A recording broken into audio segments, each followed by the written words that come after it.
சிறப்பு தீவிர திருத்தம், ஓட்டுரிமை பறிப்பு, குடியுரிமைக்கான கேள்விக்குறி, தமிழக மக்களை எச்சரிக்கை என்ற தலைப்பில் நடைபெறுகின்ற இந்த கண்டன ஆர்ப்பாட்டத்திற்கு மக்கள் அதிகாரத்தின் மாவட்ட செயலாளர் தோழர் கார்கி அவர்களே, எனக்கு முன்னால் இந்த ஆர்ப்பாட்டத்தில் கண்டன உரையை நிகழ்த்திய மக்கள் கலை இலக்கிய கழகத்தின் மாநில பொதுச்செயலாளர் தோழர் கோவன் அவர்களே, தமிழக விவசாய சங்கத்தின் மாவட்ட தலைவர் தோழர் சின்னத்துரை ஐயா அவர்களே, தமிழ் தேச மக்கள் முன்னணியின் வழக்கறிஞர் தோழர் கென்னடி அவர்களே,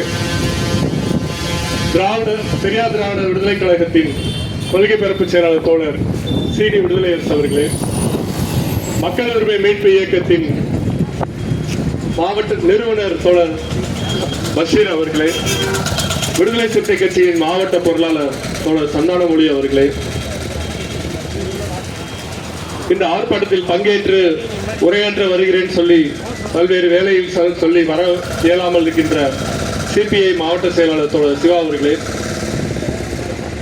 மக்கள் கலை இலக்கிய கழகத்தின் மாவட்ட செயலாளர் தோழர் ஜீவா அவர்களே, அனைத்து தோழர்களும் இங்கு எஸ்ஐஆர் என்ற அந்த தீவிர திருத்தத்தை, வாக்காளர் திருத்தத்தை பற்றி பல்வேறு கோணங்கள்ல பல்வேறு விவரங்களை இங்கே விளக்கினார்கள்.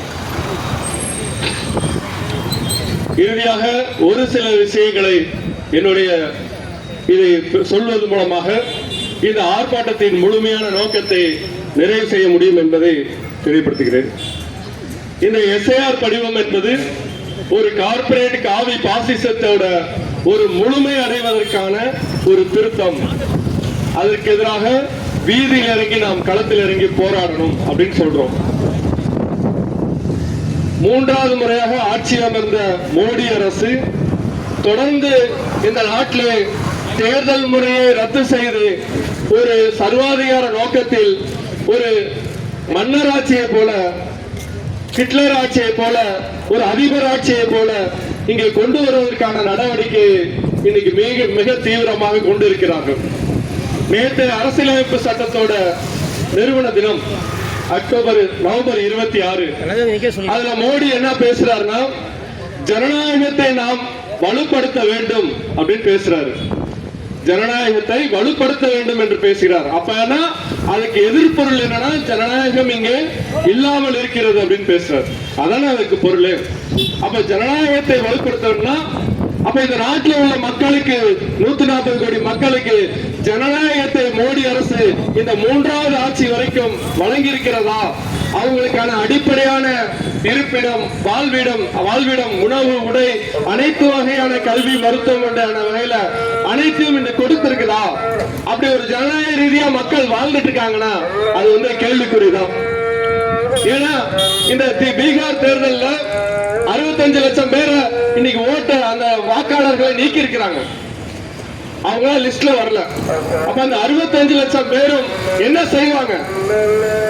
அந்த வாக்காளர் அந்த அடையாள அட்டை அந்த இது இல்ல அப்படின்னா, அவனுக்கு அந்த உரிமை இல்லைன்னா, இந்த நாட்டில் அந்த 65 லட்சம் பேரும் நடைபெணமாக தான் இருக்கிறார்கள். ஏற்கனவே தோழர்கள் சொன்ன போது அவர்களுக்கான சலுகைகள் அனைத்தும் ரத்து செய்யப்படும். அவர்கள் வாழ்வதற்கான உரிமைகள் எதுவுமே இருக்காது.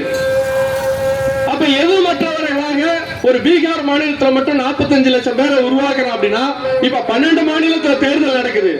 அப்ப அந்த 12 மாநிலத்திலையும் பல கோடி பேர் இன்னைக்கு நடைபெறவாதிகளாகவும் வாக்காளர்கள் உரிமையற்றவர்களாக இன்னைக்கு மாத்திட்டு இருக்கிறாங்க. அப்படி மாத்துறதோட நோக்கம் என்னன்னா, ஏற்கனவே என்ஆர்சி, அதே போல குடியுரிமை அப்படின்னு சொல்லிட்டு பல்வேறு சட்டத்திட்டங்களை கொண்டு வந்தாங்க. அப்ப இந்தியா முழுக்க கடுமையான போராட்டம் நடைபெற்றது. நேரடியா குடியுரிமை கிடையாது, இஸ்லாமியர்கள் கிடையாது, இந்த நாட்டில் ஊடுருக்கிறாங்க சொல்லிட்டு பல பேர் குடியுரிமை அற்றவர்கள் சொல்லிட்டு சட்டத்துல கொண்டு வந்தாங்க. அப்ப இந்தியா முழுக்க போராட்டம் நடந்துச்சு. அப்ப அதுல அவங்க அந்த நடவடிக்கை திரும்ப பெற்றார்கள், தற்காலிகமாக திரும்ப பெற்றார்கள்.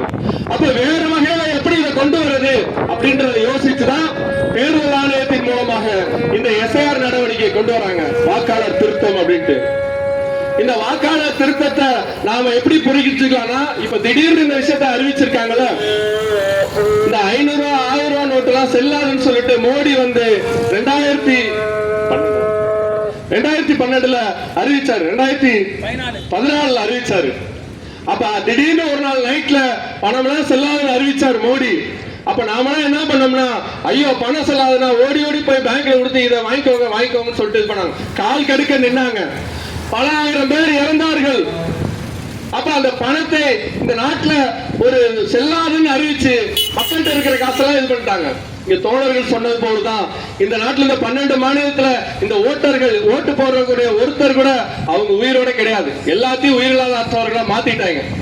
அப்ப அப்படி மாற்றுவதோட நோக்கம் என்ன என்றால், உனக்கு இருக்கக்கூடிய இந்த நாட்டுல 140 கோடி மக்களையும் நான் ஆட்சி செய்வேன், அவனுக்கு அனைத்து வசதிகளையும் செய்வேன், இந்த நாட்டுல வாழ வைப்பன்ற அந்த உரிமையிலிருந்து விளைவிக்கிறாங்க. அது உனக்கு இப்ப என்ன தேவைன்னா அரசியலமைப்பு சட்டம். அந்த அரசியலமைப்பு சட்டத்தின் படி தான் நம்ம கேள்வி கேட்கிறோம். இந்த அரசியலமைப்பு சட்டம் தானே பெருசா பேசுற, இதை நாங்க ஒழிச்சு கட்டுறோம் அப்படின்னு சொல்லிட்டு இந்து ராஷ்டிரம் சொல்லிட்டு ஒரு புதிய சட்டத்தை கொண்டு வருகிறார்கள்.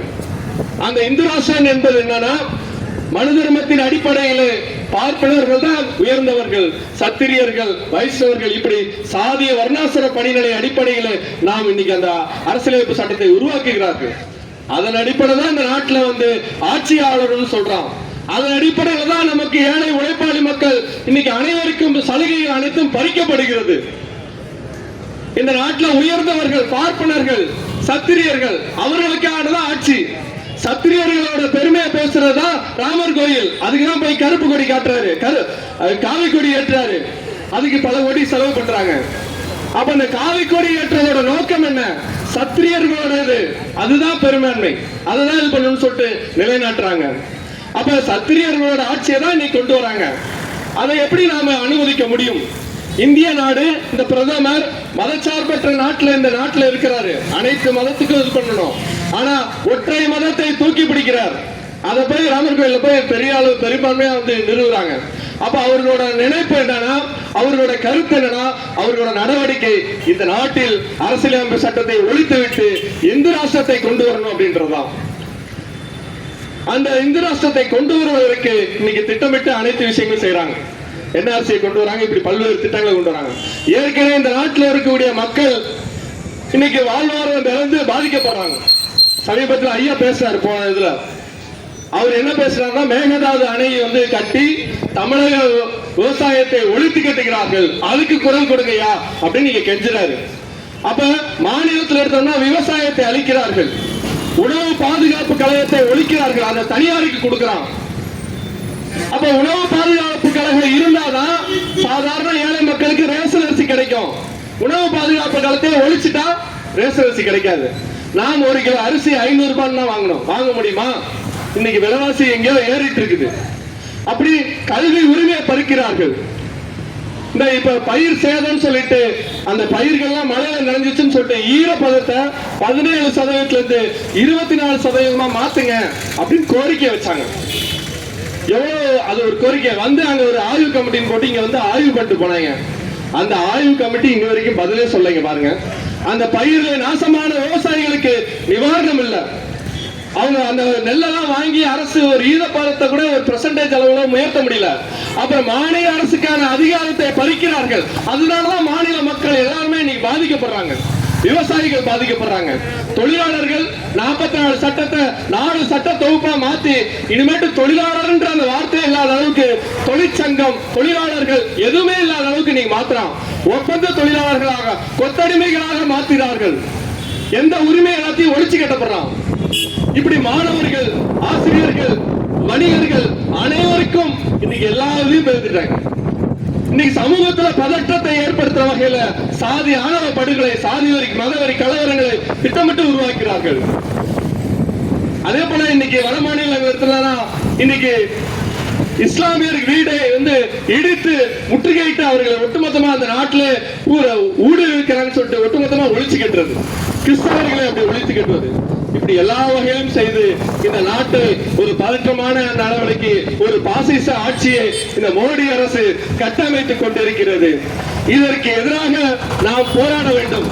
தொழிலாளர்கள், விவசாயிகள் அனைவரும் ஒன்று சேர்ந்து இந்த கார்ப்பரேட் காவி பாசிச ஆட்சியை நாம் வீழ்த்த வேண்டும். அதுக்கு இந்த தேர்தலில் மட்டுமே நாம் இந்த ஓட்டுரிமை, வாக்குரிமை எல்லாத்தையும் நிறைவேற்ற முடியாது. வீதியில் இறங்கி போராடினதான் நம்மளோட உரிமையை இது பண்ண முடியும். அவன் இந்து ராஷ்டிர கனவத்தை நாம் ஒழித்து கட்ட முடியும்.